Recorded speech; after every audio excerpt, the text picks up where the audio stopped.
Hi, I'm Tim. Welcome to Watchbox, and thanks for logging on. If you love this watch, email me, tmosso@thewatchbox.com, your purchase and pricing email concierge.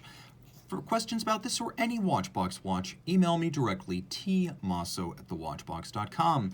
Today, we're discussing the full black ceramic Hublot Classic Fusion Chronograph Black Magic, and it lives up to its name. 45 millimeters in diameter. It's a relatively thin, 13.4 millimeters thick, and from lug tip to lug tip, its total distance across the wrist is 53.8 millimeters. So think 44 millimeter Betterini case Panerai Luminor, and you get about the sense of how broad it is, though it is thinner than the Panerai. On my wrist, 16 centimeters in circumference, it fits quite well. Hublot has long understood that you can build a bigger watch, but not a bigger client, so their watches tend to wear small for their size. A couple of reasons this wears small. One, it's made of ceramic, titanium, and sapphire. On the wrist, it feels very light.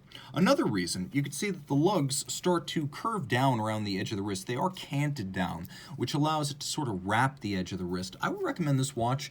At least try it on a wrist as small as 15 centimeters circumference. And you can see it's probably lower and more sloped of case flank than you might expect from an Hublot. So I would not give up trying to wear this with a dress cuff. Taking a look at the hardware and the software, a long-time Hublot signature since the product was called Hublot and the company was MDM Genève. Back in 1980, Hublot paired a gold case with a rubber strap.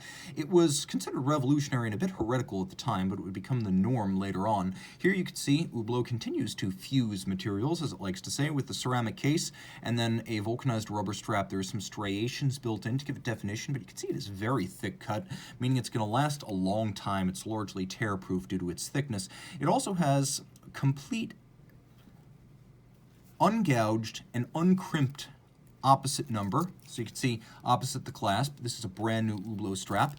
And then we have an Hublot deployant clasp. It is a twin trigger deployant. I'm going to pop that open so you can see. Twin triggers, so it cannot pop open accidentally. Externally, it is ceramic to resist scratches. Internally, it is blackened titanium. You can see the Hublot H logo inside the chassis of the clasp.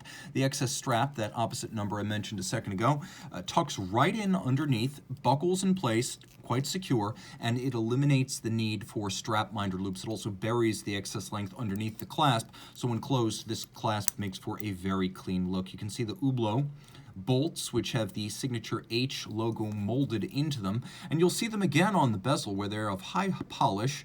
Here they are titanium bolts holding the bezel in place. You can see the case is mostly of black polish, though there is a handsome contrast here, a subtle but handsome contrast. You can see satin finish on the lug hoods, polished case band. Ceramic is wonderfully scratch resistant, so if you're like me and you abhor scratches as well as refinishing of watches, ceramic is for you. You know this pre-owned ceramic watch has never been refinished because that's not possible with ceramic, and you know because it is so hard, you will never need to replace case components, provided you're not the violent type who shatters sapphires, and very few people are. You're probably never going to put a mark on this watch. Now you can see extended, almost lozenge-shaped and shouldered chronograph pushers, push-down crown, 50 meters water-resistant. We have satin finish atop the bezel, polish on its edge, and then we have these flanking resin wings that are a signature of Hublot design. Matte black dial to resist glare, contrasting with the polished and faceted hands, chapter rings for the registers, and individual applique hour indices.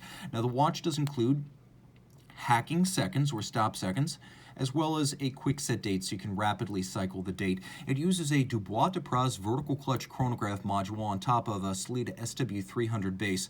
So because of the vertical clutches, you can actually start that chronograph seconds hand with absolutely no jump or stagger in motion. Flip it all over, let's see what Hublot's got. Surprising here, to me, is that Hublot, which is often known more for its fashion qualities than its chronometry, they chose a top-grade SW300 rather than base or elaboré. That is actually confidence-inspiring. That's one grade down from chronometer, and it's impressive to see that Hublot is thinking about such things. So automatic winding, 42-hour power reserve, quick set date, hacking seconds. It's a modular complication. You can see that the pushers are slightly above the center line of the crown. Vertical clutch engagement, it beats away at 4 Hertz. It has an eccentric screw micrometric regulator with Edicron, which allows it to be adjusted very, very precisely. All machine finished, but handsomely so. It's a good thing to look at and a fun thing to wear. Reach out to tmosso@thewatchbox.com for purchase and pricing details.